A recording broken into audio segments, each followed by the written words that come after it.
Well, hello, and welcome back to the Take 3 Theological Variety Hour. My name is Christine Chase. I'm here with my co-hosts, Seth Alexander and Erica Sikuchi. And today we are talking about seasons of fasting and seasons of feasting. We are recording this and hoping we're going to have this up in time for Ash Wednesday and the beginning of Lent. And if you've been around Catholics at all in your life, if you are one, you know that Lent is a big time for fasting. But right before Lent, right before Ash Wednesday, we do hit Mardi Gras, which all three of us went to college in New Orleans. So that is, well, it's one heck of a feast. I'll just put it that way. So Erica and Seth are going to really be talking about the feasting seasons of life, but I'm going to start us off with the fasting bit. So when I was growing up as a Catholic, fasting was something that we did, unlike Ash Wednesday and Fridays in Lent and Good Friday. And there was these, specific rules that you couldn't, have. You could only have like two small meals that didn't equal the size of one meal, and then like one regular sized meal, and that was fasting. But I was always brought up with the stories, of, the hardcore, we didn't eat all day. And of course you read the stories of the saints and they're just doing bread and water, or you read the Bible, Jesus going out into the desert, or John the Baptist out in the desert, and they're hitting the fasting pretty hardcore.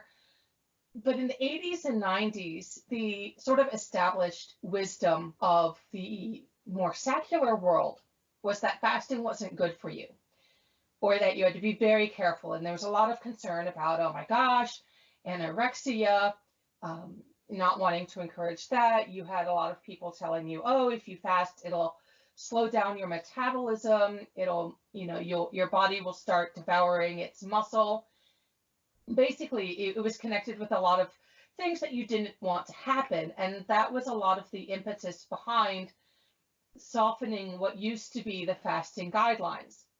Fast forward to the year, 2018, 2019, 2020, and a lot of what we were raised with in the 80s and 90s has been stood on its head.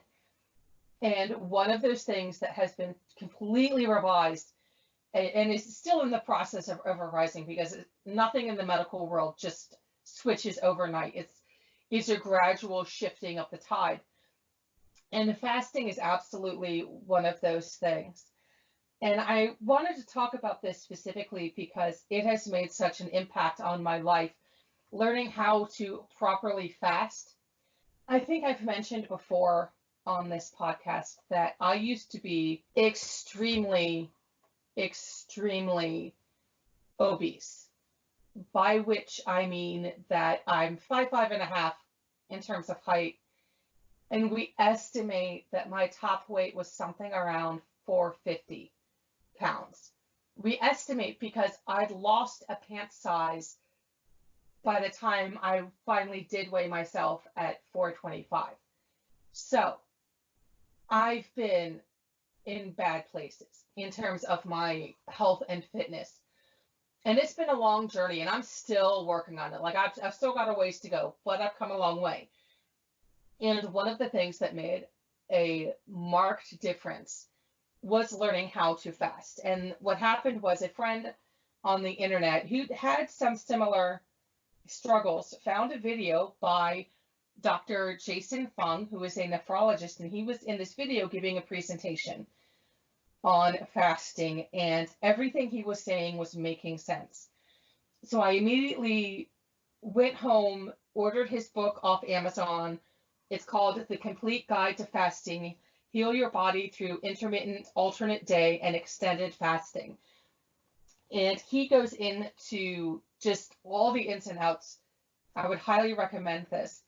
And he talks about how when you do it right, fasting has a lot of advantages for your body. It's not just burning fat, it's actually tuning up and recalibrating a lot of what's going on in your body, improving your overall health which then itself helps you lose weight. So if you're someone who's had trouble with insulin levels, blood sugar levels, fat not burning levels, this is something you may want to look into. I'm not a doctor. I'm not any kind of health practitioner. Obviously, I think this is something to discuss with your doctor. But one thing that has been found is that, so advantages of fasting. First off, it does help you burn body fat, especially if you've done the right prep work. It will help bring down your blood sugar levels and increase your insulin sensitivity. It will decrease the levels of your harmful cholesterol that you don't want. It helps prevent Alzheimer's disease. It helps reduce inflammation. It helps slow, and in some cases they found it even helps reverse aging. So all of these are good things. The idea is not just, it's all very controlled and it is deliberate. That is the physical body advantages. Mentally, it helps improve your mental clarity. It helps increase your concentration. And there's a reason why every religion has always recommended fasting as a spiritual discipline. And you find this, not just in Judaism, Christianity, and Islam. You find it in a lot of the indigenous and tribal religions, where you'll have young men or young women who will go off on a spirit quest, and they will not eat for the entire time that they're on their journey. They may drink, water from the streams or the rain that falls from the sky. But part of their quest is that they're fasting, they're not eating. And it does something to you psychologically, and that's good for your spirit, where you learn that you're not beholden to your animal urges. Because hunger and the need to eat is so primal, but the ability to say, yes, I recognize that my brain is telling me that I'm hungry, and I am electing to ignore what my brain is telling me. In this case, I am choosing to not eat for a set specific period of time. When you finish that out and you've accomplished it, that's a measure of self-control that is really lacking, especially in Western culture these days. There's so much emphasis. We've all been raised with so much immediate gratification, whether we're aware of it or not, that the ability to tell our lizard brain basically to shut up and sit down, it's very empowering. Now, of course, there are some, I keep emphasizing, you're going in with a plan. It is controlled. You know how long you want to fast when you start. Now, whether you make that or not, that's a different thing, but you're not going to go beyond a certain amount. And there's actually apps now that are out that can help you with fasting. The app I use is called Zero, Zero, and it has a lot of preset times. And usually I will go, like most of the time, 5 days a week, I'm doing a 20-hour fast. So that's 20 hours without eating, 4 hours of a window, and I'm not eating constantly through that. It's just somewhere in there I'll have a meal. But knowing that it's my only meal, I make sure that it is packed with nutrition, because I know that I want to have good nutrition. There's not a lot of space for goofing off with my diet. On the other hand, the fasting does make it a little more forgiving if I do hit a rough patch. So I do want to give a couple of, having given that sort of overview, there are some people who should absolutely not fast. And those are anyone who's already severely malnourished or underweight. If you're a child under 18 years of age, because you're still growing. If you're growing, your body needs some input. Also, if a woman is pregnant or breastfeeding, or as they say, in the prescription commercials, pregnant or may become pregnant. If there's a chance that you're pregnant, your body's got other things going on. You don't want to be fasting at that time. Same for breastfeeding. your body needs a lot of extra nutrition to make sufficient nutrition for the baby. You should also be very cautious if you have gout, if you're taking any medications, especially anything that might have an impact on your hormones or metabolism. If you have type 1 or type 2 diabetes, that's something that you really want to, if you're going to do this, do it with your doctor. Don't go behind their back and do this. Also, if you have gastroesophageal reflux disease, that could have an effect on your fasting. So you don't necessarily need to avoid it in those 4 situations, but definitely make sure that you're working as a team with your doctor. I would also like to just put in, like, I can't fast. So yeah, there are cases of, if you are type 2 diabetes because of hormone changes, your hormones and sugar levels are going to change regardless of what you're eating. Yeah. And so that can become dangerous. So you got to know you. Yeah, right? You have to know you, Like, and that's why I say, like, work as a team with your doctor. So to give, I wanted to, the book I talked about that I gotten, I've read, this is not the only book I've read, but this is really my go-to.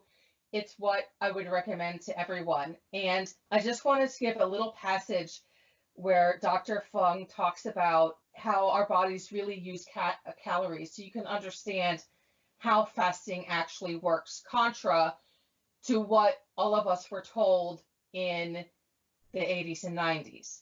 And so this is, he says, why eat less, move more fails, how our bodies really use calories.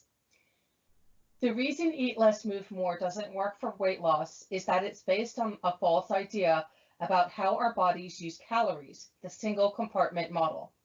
According to this model, the body reduces all foods to simple calories and stores those calories for use in what we can think of as a single compartment. Then, the body accesses that compartment to use the calories for exercise and basal metabolism. This model is like a bathroom sink. Calories, like water, can flow into or out of the sink. Excess calories are held in the sink and can easily be accessed if our bodies require more calories. For example, exercise would drain calories out of this sink. There is no distinction made between any of the storage forms of calories. Whether calories are stored as glucose, which is used for immediate energy, glycogen, which is used in the intermediate time frame, or fat, which is long-term energy storage, all calories are treated equally. However, this model is known to be a complete fabrication. It does not exist except in our imaginations. It is more accurate to use a 2-compartment model because there are 2 distinct ways energy is stored in the body, as glycogen in the liver and as body fat. When we eat, our body derives energy from 3 main sources: glucose, which is to say carbohydrates, fat, and protein. Only 2 of these are stored for later use, glucose and fat. The body can't store protein, so excess protein that can't be used right away is converted to glucose. Glucose is stored in the liver as glycogen, but the liver's capacity for storing glycogen is limited. Once glycogen stores are full, excess calories must be stored as body fat. Dietary fat is absorbed directly into the bloodstream without passing through the liver, and what's not used is stored as body fat. This was one of the reasons why low-fat diets were initially recommended, but the immediate destination of ingested calories is not the main determinant of weight gain. Think of glycogen as a refrigerator. It's designed for short-term storage of food. It's very easy to move food in and out, but the storage space is limited. Body fat, on the other hand, is more like a basement freezer. It's designed for long-term storage and is more difficult to access, but has much greater capacity. Plus, you can always add more freezers to the basement if you need them. When we buy groceries, we store food in the refrigerator first. Then when the fridge is full, we store the excess food in the freezer. That is, we store food energy first as glycogen, and then, when the space for glycogen is full, as body fat. Both body fat and glycogen are used for energy in the absence of food, but they aren't used equally or at the same time. The body prefers to use glycogen for energy rather than body fat. This is logical because it is easier to burn glycogen. In terms of our analogy, it's much easier to get food from the refrigerator into the kitchen than to trek all the way down to the freezer in the basement. As long as there is food in the fridge, we won't retrieve any from the freezer. In other words, you need 200 calories of energy to go for a walk. The body will get energy from glycogen as long as it's available. It won't go to the trouble of accessing body fat. The two compartments, the fridge and the freezer, are not used simultaneously, but sequentially. You need to mostly empty out the fridge before you can use what's in the freezer. You need to burn most of the glycogen before you can burn fat. In essence, the body can burn either sugar or fat, but not both. So that's just a brief illustration of sort of the idea of fasting is to, if you're using it metabolically, first access what's in the liver, clear all that out, then start accessing your body fat, which is why also, if you're already skinny and low on body fat, fasting is not something you should be doing. So I just want to give some resources if this is something that might interest you, either for physical health, for mental health, for spiritual discipline. Definitely, I would check out the work of Dr. Jason Fung. So he's on YouTube and he has the book, The Complete Guide to Fasting. You can find that on Amazon. I would also recommend looking up Dr. Ken Berry. He's also on YouTube and he has a book called 10 Lies My Doctor Told Me. Also on YouTube, some people that I follow are Dr. Eric Berg and Thomas DeLauer, who is not a doctor, but he is a fitness guy. He likes discussing, things that impact training and things that impact health from sort of the fitness point of view. So I want to sum up with saying, don't be afraid of fasting, unless you have a condition that specifically prohibits it. Our bodies were designed to deal with fasting, whether creation or evolution or an interesting mix of both or neither. Our bodies were made to withstand periods of not getting food, to withstand famine, to withstand the guys weren't able to bring down that mammoth, so we're not going to have any dinner tonight. Sorry, good luck the next time. In our modern society, especially in America, in the West, the cheapest foods are the most high in sugar and high in carbs. Food waste is an actual problem because there's such a glut. On the other hand, so much of what we're eating is not actually nutritious. And so we have to keep eating more and more of it to get the nutrition we need.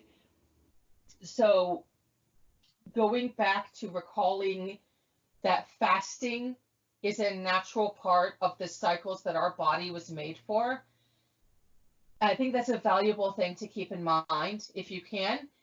If you're interested in it, as I said, go look at those resources, hop on our Facebook, hop on our Instagram, hop on the Twitter machine, ask whatever questions you want. I'd be happy to help anyone out. As I said, this is the one thing that has really helped turn around my physical condition more than anything else, more than working out, more than just going low carb. This has really made an incredible difference. And it's also helped out the mental clarity. It is something I didn't realize how much brain fog I had until it wasn't there anymore. So the mental clarity, it helps with the spiritual discipline, just something I really recommend. And Lent is a great time to start learning how to do this in a way that respects how your body functions and how it was created. So with that, I'm going to back off on that now and turn this over to Erica. So Christine did the fasting side of this, but I want to step back a little bit and talk about the feasting side, and a very particular part of the feasting side, because Lent is not my favorite season in the church. Advent definitely is. I love Advent. I love everything about Advent. And Lent for me is just kind of like wah wah. And it always has been. It just, yeah, it doesn't speak to me very much. Well, But it's it's not as necessary. sparkly. Honest, It, like it, it's Advent, there's some sparkle to it somehow, like with the candles, and you get into Christmas. Lent is even just like even without the sparkle, I like the whole, like the word Advent literally means like you're waiting for something. It's expectant. And then there's like, Lent. Anyway, I liked Lent better actually when I started working at a parish, and we used to have a couple traditions that Seth was a part of, um, going to different churches, and actually the Truduum at the church I worked at was really amazing. So there was a bright shiny star in it, but we'll talk about that more as Lent progresses. But today, before Lent, we have the feast. And I'm sorry, y'all. I'm pretty much dying. Like, I don't know. I keep getting this respiratory virus. It's not coronavirus, I promise. It's like just this weird sinus problem this year that keeps coming back. Anyways, so one of the things when I started thinking about, oh, feasting, like, what do I want to talk about exactly? And I was thinking of one of the aspects I love the most about the time before Lent, so Mardi Gras, right? Shrove Tuesday, Lundi Gras, is this feeling of we are going to totally party right now because tomorrow we're into some serious stuff. And so I started thinking about all of these sayings that we have throughout the years, and that have come from different places about, party, party, party, party, and why? Why do we need to party? And one of the scenes I love the most in The Matrix is actually, I think it was in 2, where they are in the cave and they know like they're gonna get smashed, and so everybody goes and has a big party and they're dancing and it's like, yeah, we're gonna die, woohoo, let's party. So that's kind of where I'm going today. And the first phrase I thought of um, was eat, drink, for tomorrow we die. And so even I'm not a biblical scholar. I am not a biblical scholar. It's my weakest area, self-admittedly. So I looked it up. And when I looked it up, I found that it is actually from Isaiah 22, verse 13. And the exact verse is, and I quote, but look, you feast and celebrate, you slaughter oxen and butcher sheep, you eat meat and drink wine. Eat and drink, for tomorrow we die. And it was pretty interesting to see that because it didn't exactly mean what I thought it did. If you read the next verse actually is, this reaches the ears of the lords of hosts. You shall not be pardoned this wickedness till you die, says the Lord, the God of hosts. So basically what they're saying is, okay, eat, drink, for tomorrow we die. And it's moving into this, well, the world is going to end, so let's just party. And then in Isaiah, the next verse is saying, but you have to repent. But we're a people of repentance. We're a people of the afterlife. And so it's not just, party and then everything ends. And so this went directly against kind of like this Epicurean idea. And the Epicureans come into fruition a little bit later. But at the time, Jerusalem is being sacked, like, again, and no one is turning to God. And out comes the golden calf again. Not the actual golden calf, that was at another part of the Bible story, but the proverbial golden calf comes out again. And everybody is waiting for something to happen, except they are not turning to God. So we see in Isaiah, certainly the phrase, eat, drink, for tomorrow we die, but not exactly what I was thinking about. So then I went on and I'm like, okay, well, this has to come up somewhere in here. And then I moved on to the phrase Carpe Diem. So where does the phrase Carpe Diem come from?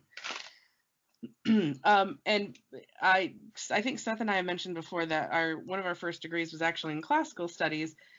So I found that it's actually from Horace. There was a poet named Horace around 23 BCE. He wrote the Odes, and book 1, poem 11, which is untitled actually.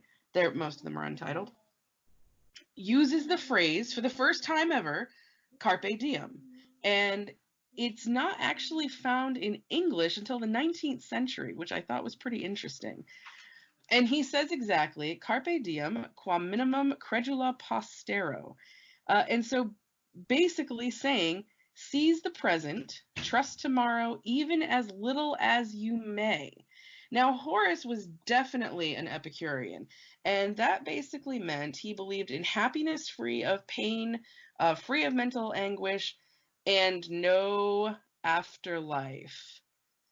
So this is coming after Isaiah. But very interesting, because the Epicureans didn't believe in an afterlife. They believed in the moment in today. So what we see in Isaiah later on kind of has some pushback in Horace's Odes. Carpe diem, tomorrow, trust tomorrow as little as you might. So then I was like, okay, but this phrase also comes back in Corinthians.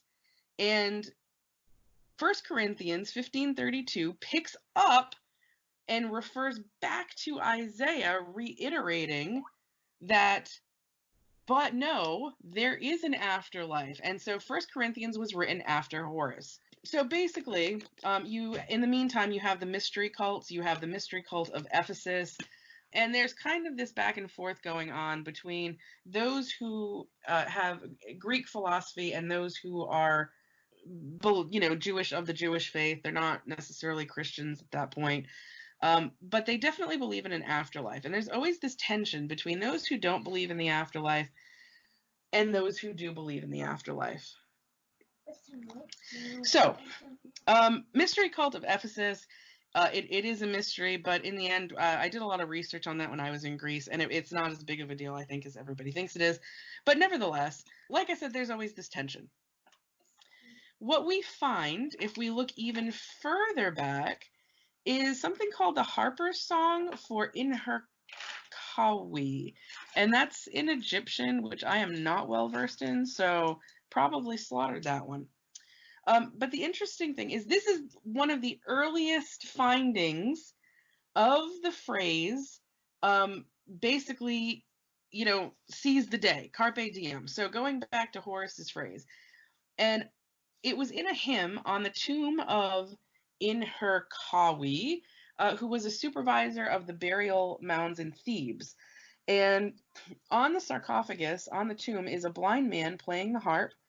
And basically the hymn is singing about seizing the day, because in the afterlife, well, actually, no, there is no afterlife, so you have to live for the now. Well, anybody that knows Egyptian lore, Egyptian mythology, knows that completely goes against what the Egyptians believed in. And so this was a big, big bone of contention with them, because they even had the pyramids so that they could take their stuff with them to be judged by Osiris to walk through the afterlife. But yet this harpist, they call it the harper, that's the literal translation, we would say harpist, is saying there is no afterlife. So everybody was mad, and it was a big to-do. So again, we see this continuing on and on with humans. Next, all of you, I'm sure, have seen, maybe not all of you, that's presumptuous. Many of you have probably seen the movie Gladiator, or AC/DC fans, for those about to rock, fire, we salute you. Okay, bad singing, I'm sorry. Yes! Oh, really, man, really, I love that intro. Awful, raspy coldness, but morituri te salutamus. We who are about to die salute you. And it didn't just happen in Gladiator, and it wasn't just made awesomely cool by Angus Young. It actually happened. So our source is Suetonius, and Suetonius was kind of like a historian in ancient Rome. And he wrote in 1112 AD the life of the divine Claudius. Claudius was one of the emperors. And Claudius famously had a naumachia, which is a mock sea battle. So he used prisoners, actual prisoners, as they did. And this happened during the 40s, after BCE, 40s AD. And the prisoners, when they came out, saluted Claudius and said, we who are about to die salute you. Supposedly, Claudius pardoned all of them after they did that. Now, the history after that gets really sketch. Some people say that he was lying. Some historians say he wasn't, and it kind of breaks off. But the story up until the part where he pardons, is all the same.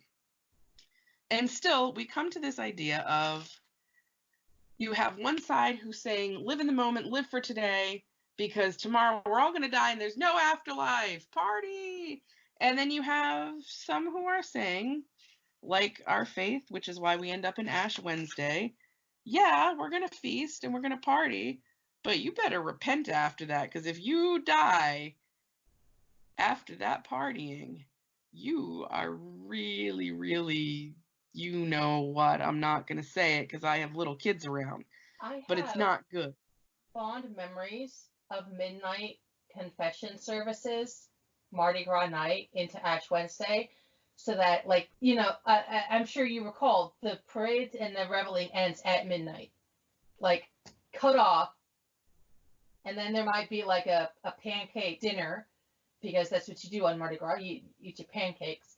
But I also remember that, midnight confession services, you could just, pull all-nighters, do, parades and partying, and then confession, and then mass early in the morning. Am I the only one that remembers this? Oh, no. I remember it dark out and we were eating pancakes. Yes. So, also, just a side note, on the Morituri te Solitamus, it's often translated into different ways. So if you see different translations, that's pretty common. It's actually a really hard phrase to translate.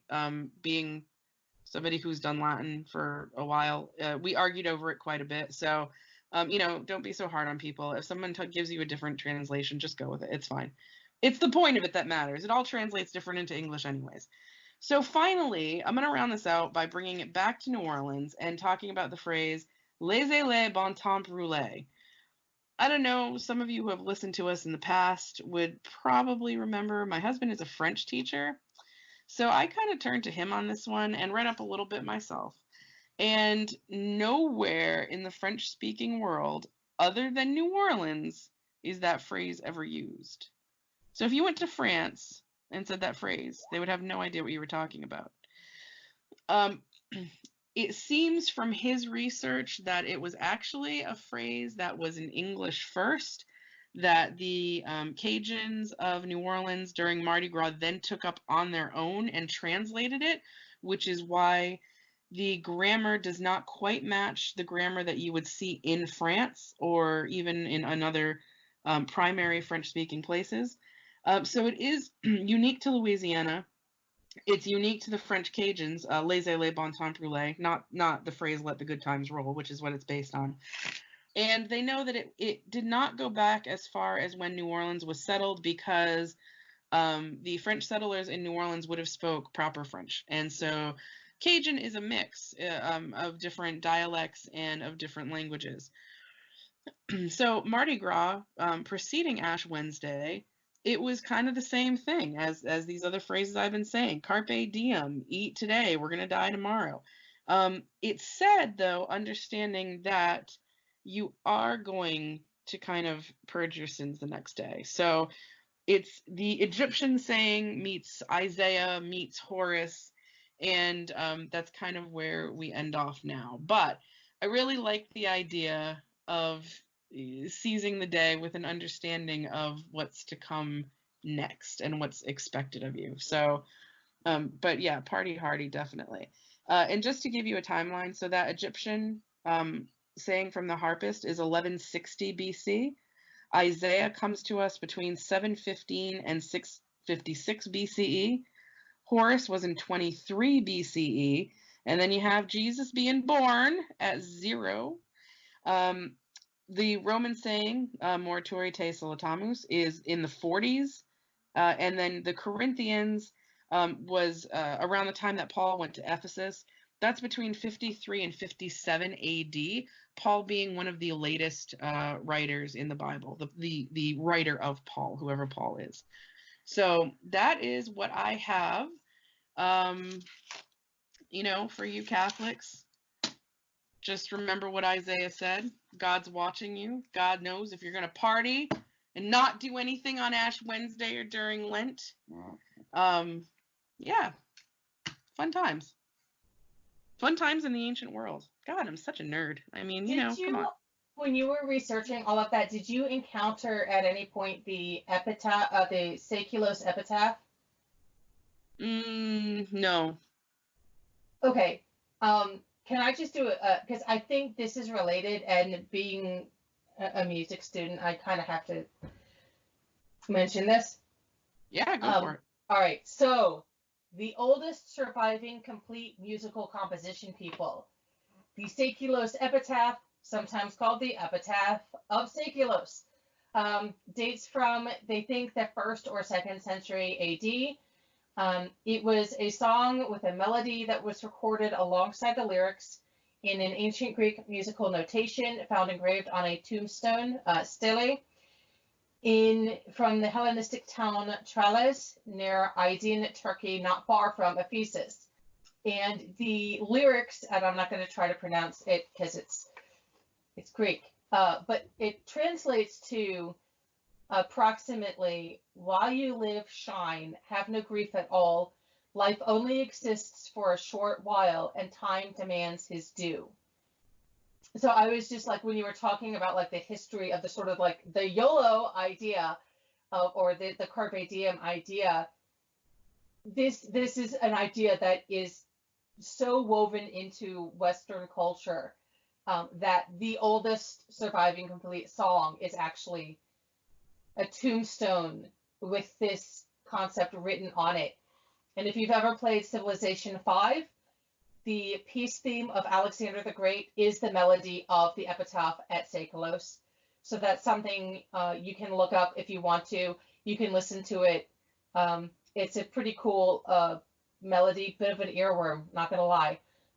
So I just wanted to bring that up because I think it works with what Erica was talking in this sort of the history of that idea. Yeah, it really does. And Ephesus was, it was kind of a hotbed for these things. So if you go from Athens to Ephesus to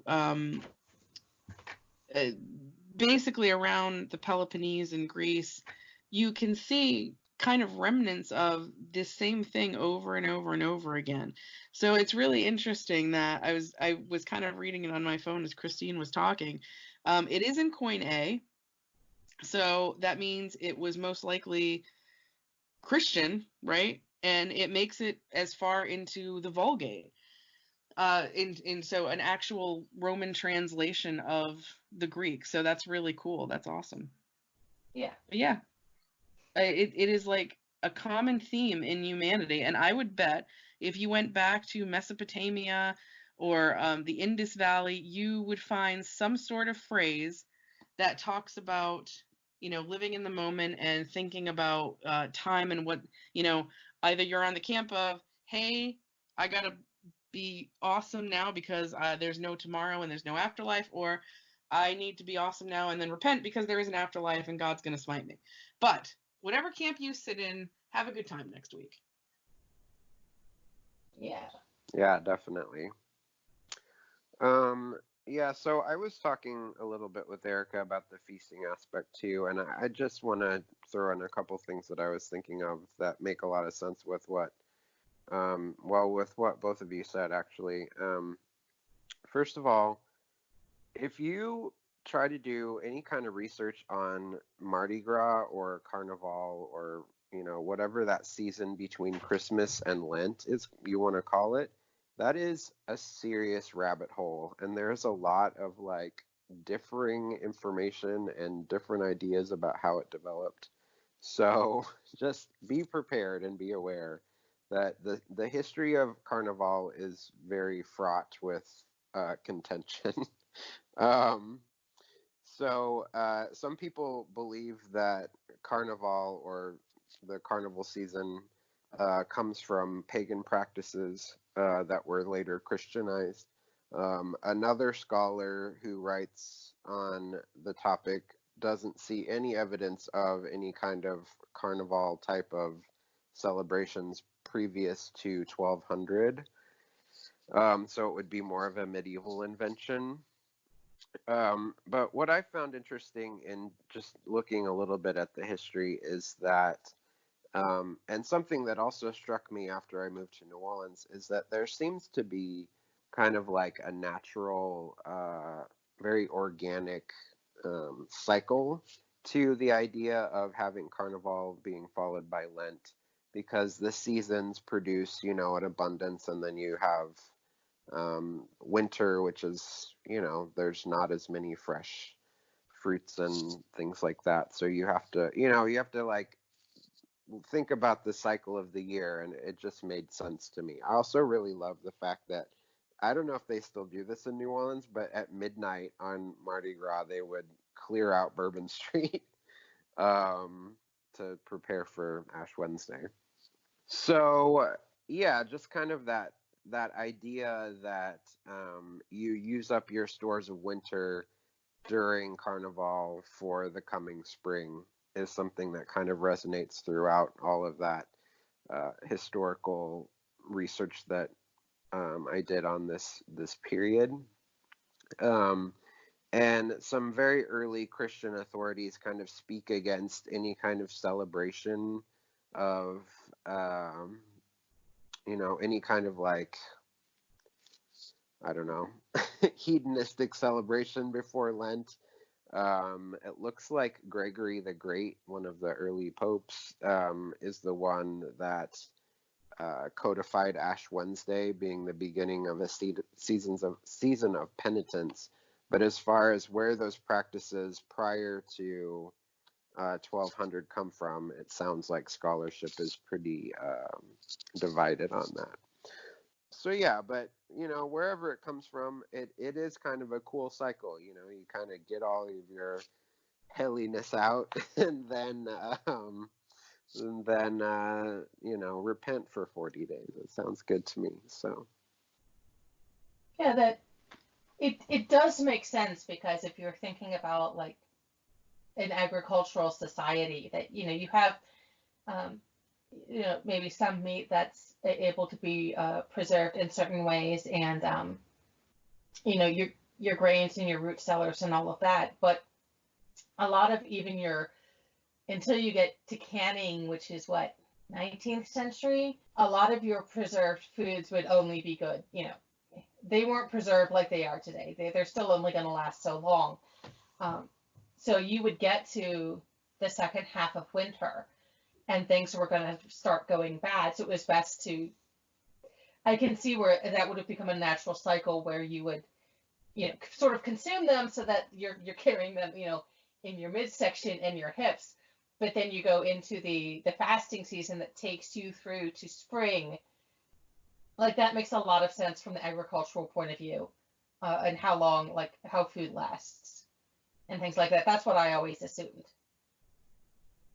So I'm really glad that, Seth, you were saying that you had a hard time finding exact sources for this, because that was my experience too with all of the Carnival stuff.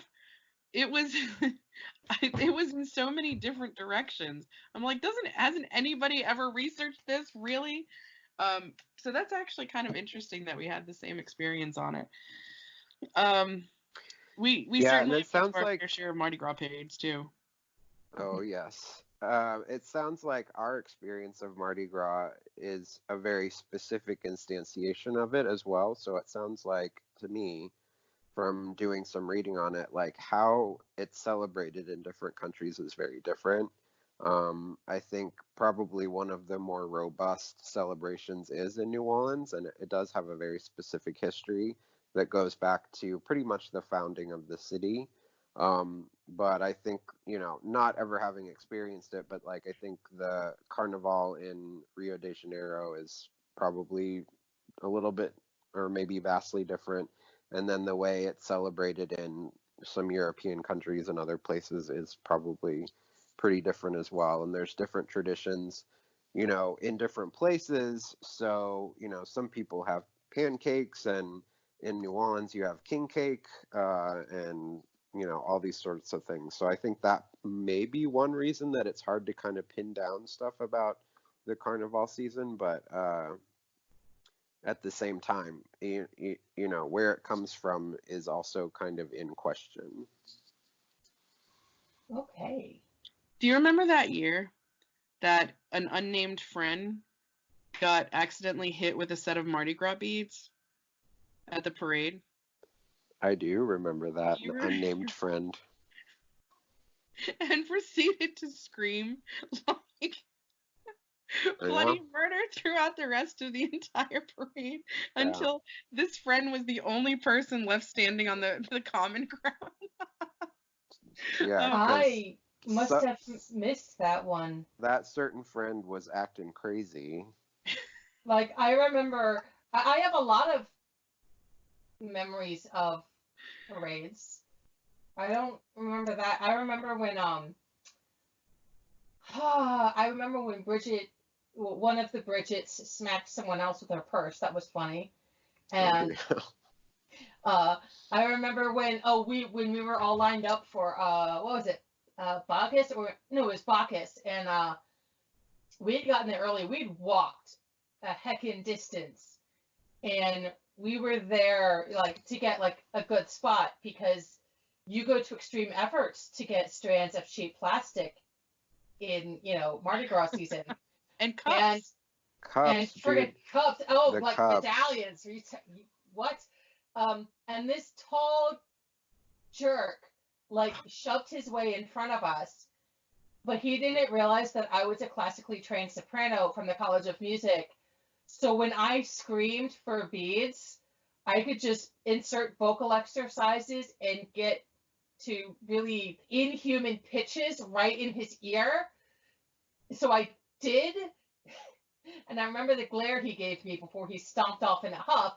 And I was like, look, jerk, you don't shove in front of people for strings of cheap plastic, or else they're going to, do shady shit back. I do remember, like, it was actually very darkly enlightening to realize, like, because you get all into the spirit. You're like, yeah, I'm going to get so many beads. And it's all cheap plastic. And you realize, like, how easy it is to, like, just get into that, like, herd mentality about cheap things with no use. Like, the cups at least have a practical purpose. They can hold liquids for hydration or liquids for dehydration if you're down in the French Quarter. But they can hold liquids. Whereas, like when you're seriously comparing, and I still know the whole hierarchy of, like, the really good strings of cheap plastic versus the really chintzy strings of cheap plastic, like, that's a whole nother level of just utter crass materialism. But you fall into it so easily. And I found even in college it was very revealing how easy it was to fall into that mindset. And fun. Well, yes. Absolutely fun. Some parades, though, folks, are more fun than others, honestly. Know your parades, and know also, your throw. Can we make the point, you do not need to show body parts to get an excellent amount of beads. Like, there's this. We need to ask Seth about that. Seth, were you flashing people your chest? I never showed any body parts. Yeah. No, I never showed any body parts, and I got a fair amount of stuff. Yeah, okay. Like, that's the people like, oh, you gotta, like, flash, women have to flash their bosoms. I think the Quarter is way worse than Uptown for that, though. Honestly, yeah. I mean, the only remember that time there was that chick, hanging off the light pole with no shirt on. And Corona took that string of beads and flung it across the street because everyone was yelling at her to cover them up. Like, this was in the quarter. And everyone was like, there's children here. Cover them up. And there was a chant, cover them up, cover them up. And she was just like drunk hanging off the light pole. And so he took a string of beads and like flung them so hard you could see the mark across the street. And she was all upset. But everyone was like, we told you to cover them up. I actually had forgotten about that, but I mean, honestly, I've seen worse things on Bourbon Street not during Mardi Gras than, it's like people just go and act crazy, so that's... Oh, come on. They also advertise in the windows, like, they have pictures showing, hey, come see this, and you're like, why would I want to? Oh, God. So, basically, the moral of the story, folks, is that you have to be a very particular type of person to go to college in New Orleans.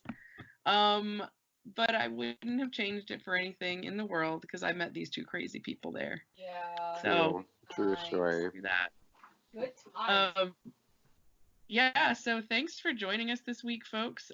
Enjoy your Mardi Gras, and I just want to say we are going to be working on getting a more steady upload schedule, trying to be more consistent on what day we're going to try for.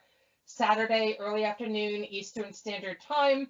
That might be plus minus on some days, but definitely Saturdays. And also, next week, guys, I'm so excited. You don't understand.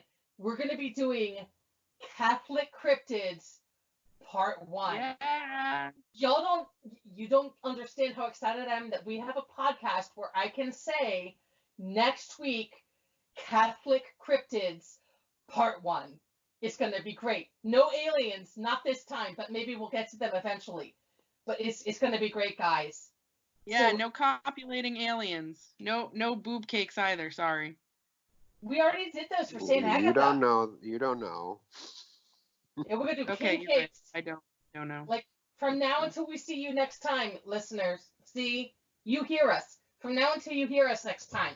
King cakes, pancakes, and cakes. And cakes and repentance. And then cake. It'll be great. So, until then, have a great week, and we'll be back with you next Saturday. Bye-bye. Bye. Bye.